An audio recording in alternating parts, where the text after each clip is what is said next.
I have a question for you. Yes, you. Do you truly accept yourself?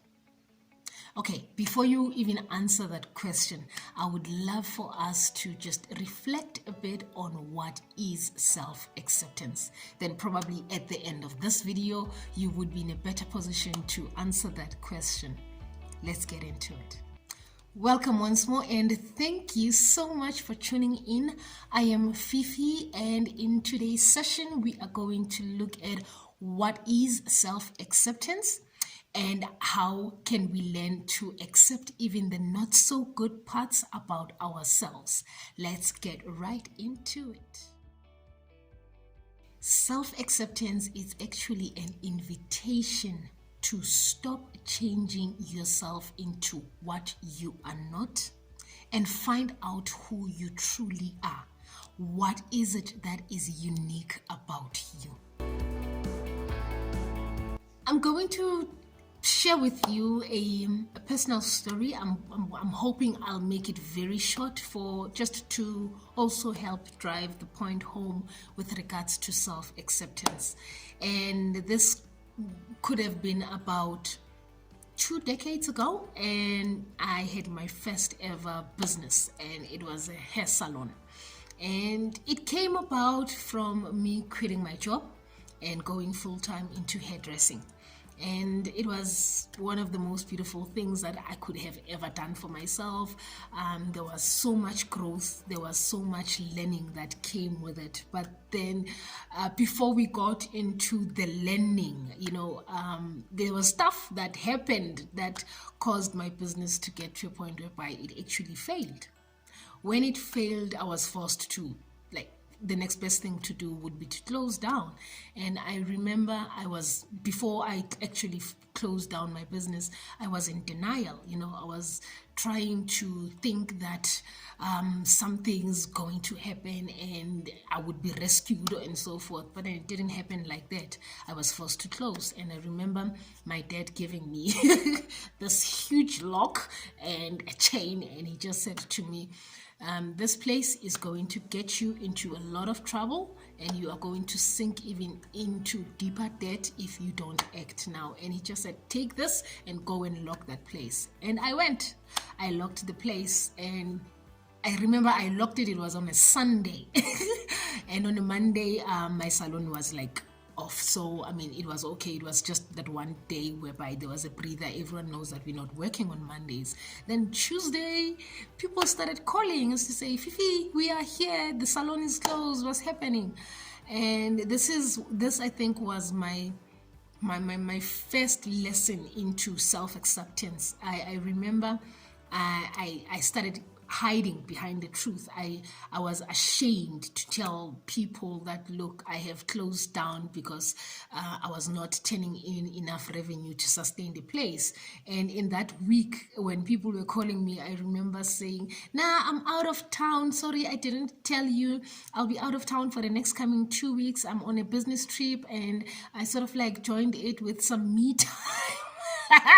With some me time and so forth. So I'll see you guys in the next coming 2 weeks. And the sad part about it was actually how I, instead of owning up to the fact that the business didn't make it, I kept telling lies because I wanted to be accepted, And it's funny, there's a twist to that, because you go out of your way to tell lies to be accepted, only to find out that when you are actually telling those lies, it's you rejecting the self-acceptance yourself.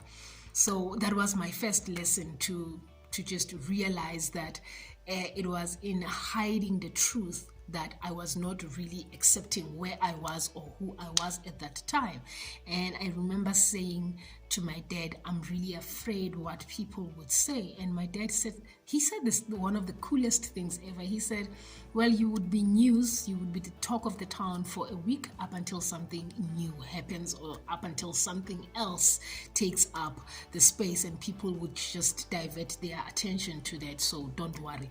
And I think when he said that, it actually made sense. And it was just one of those beautiful things that allowed me to come out of the space of lying about the fact that the business failed. And mind you, with that as well, as much as it was the business that failed, remember, I was the one that was driving the business. So ideally, to me, it felt like I failed, and when you start feeling like you personally have failed, you start looking at yourself in such a way that you feel so disappointed and angry with yourself, and you're like, okay, I'm stuck now. What's the next thing that I need to do?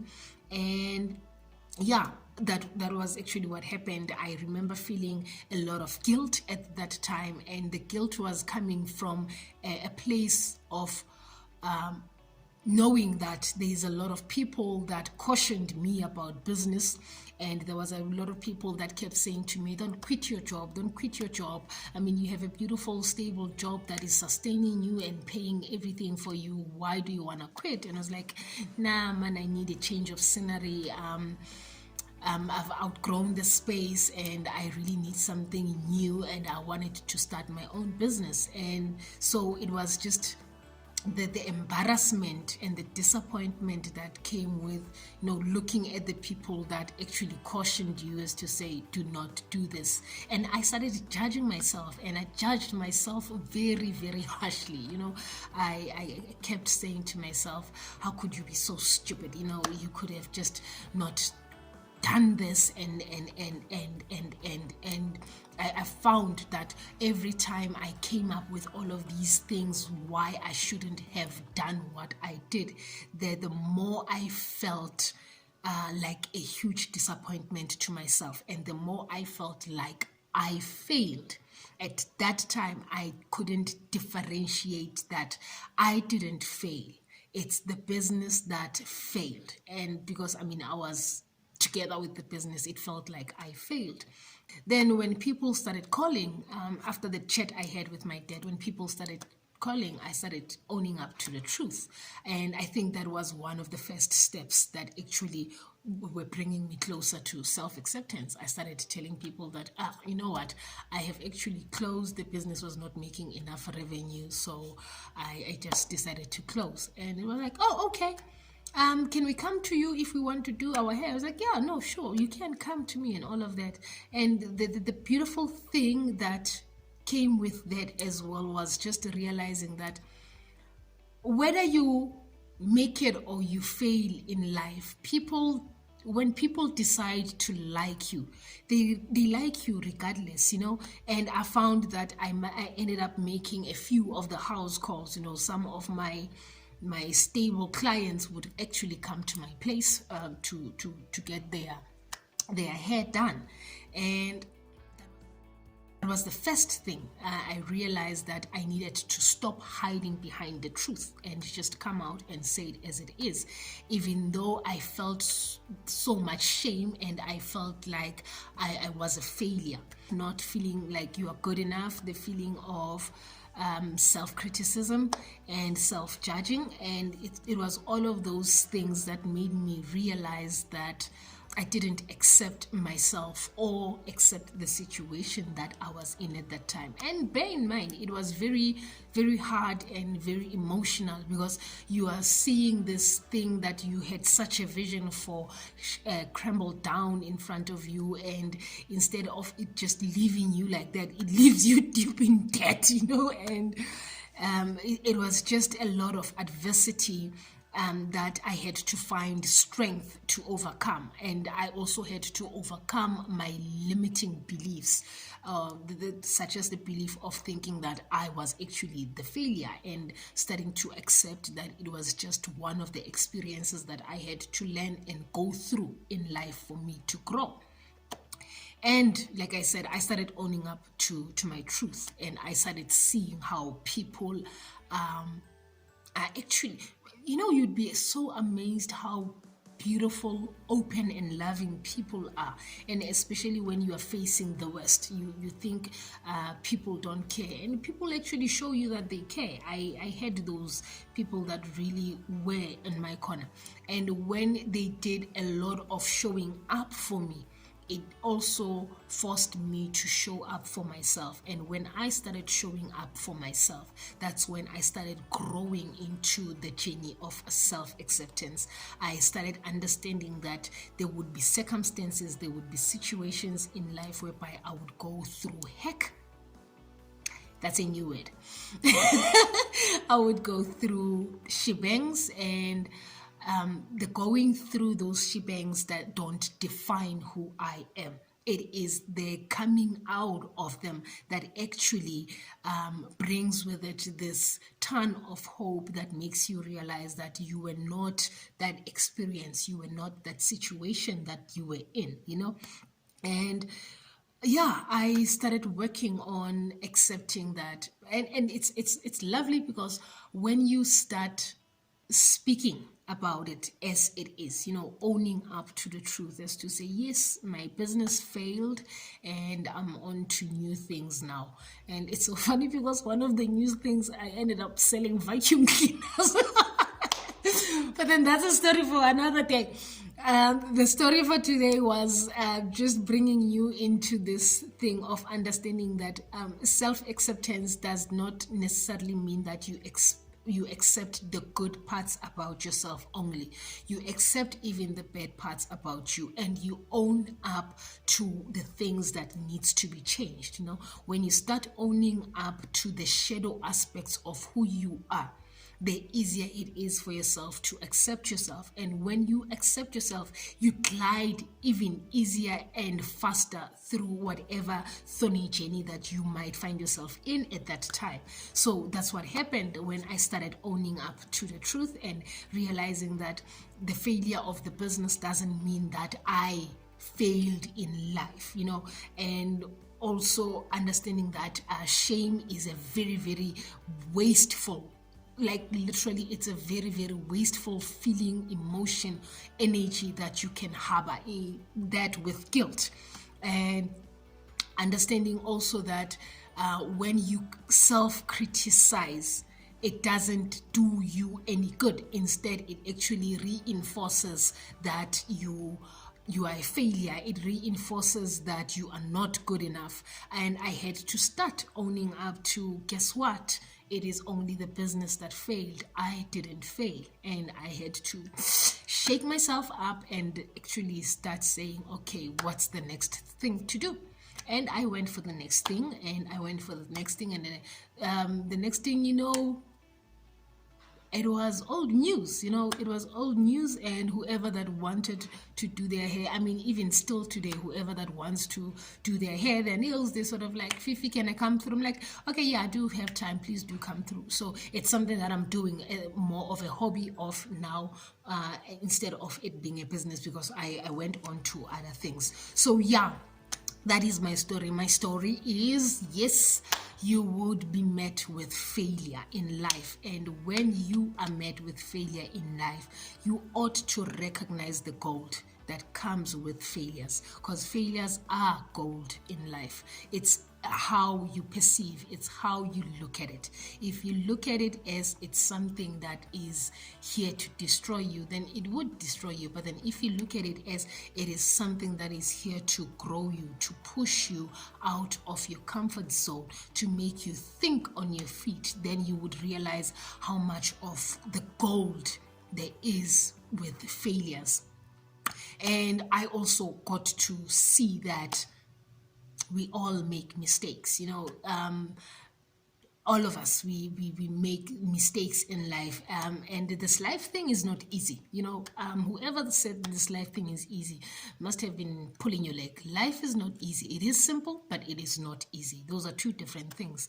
And I also understood that the goal of life is not, or should I say, perfection is not the goal of life, because life itself, in itself, it's imperfect. So it would be very odd or very sinister of you to actually think that life is all about perfection. Life, it's about being in the process itself and just enjoying whatever that comes through your way.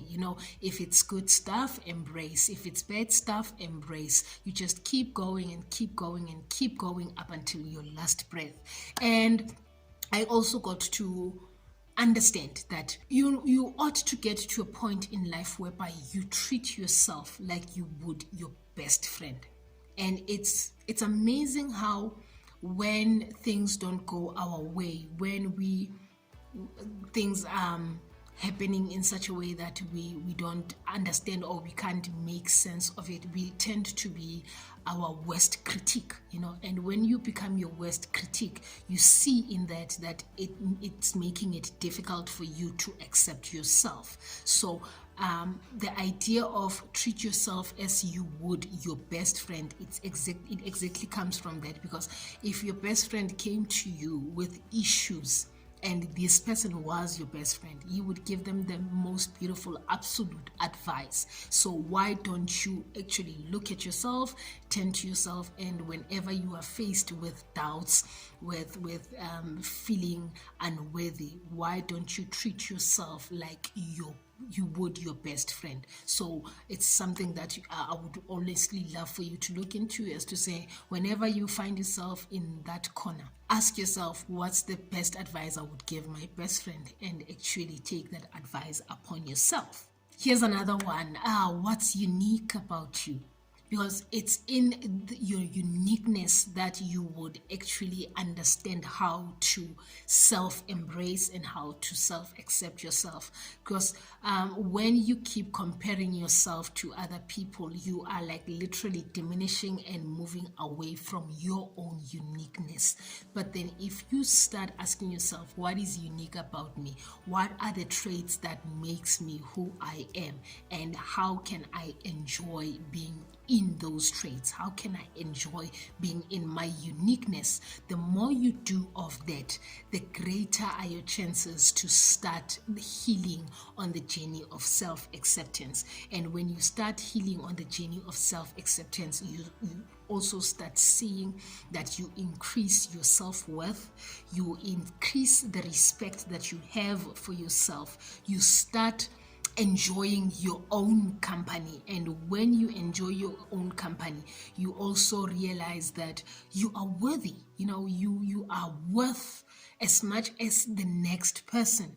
And for you to realize this worth and be loved, you need to love yourself first. So yeah, I went on a tangent, but then the whole crux was, you might actually think that you truly accept yourself, only to find out that there is things that you don't like about yourself. There is things that you are ashamed about yourself. There is things that you don't want to embrace about yourself.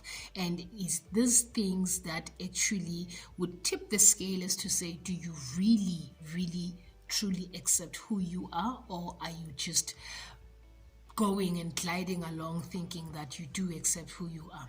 If you can find yourself in a position whereby everything good about you and everything bad about you makes you feel okay about who you are, you might be somebody that has cracked the code when it comes to self-acceptance. Remember, you don't only accept what is good, you also accept and own up to that which it's not so good about yourself. Well, in the owning up to it, you can also look at how can you better improve it, and how can you better accept what comes with being you. And if you expect for all of us to be okay with who you are when you are not okay with who you are, you are like literally digging a hole for yourself. So it starts with you. Learn to accept the good and the not so good parts about who you are. Then the rest of people around you would just follow suit. If you have enjoyed this video, please give it a thumbs up. Comment down below. I would really like to know if you honestly 100% accept yourself as you are. And if you are new to my channel, do consider subscribing and clicking the notification button to be notified of when I upload next. And yeah, that was our session today on self-acceptance. I hope it has given you some light as to what really goes into self-acceptance. Like I said, it's not only the good things about yourself, it is also the not so good things that we are ashamed of that we need to carry into the self-acceptance for us to get to 100% accepting ourselves. And yeah, thank you once more for coming through to my channel, and I will see you on my next upload. Mwah.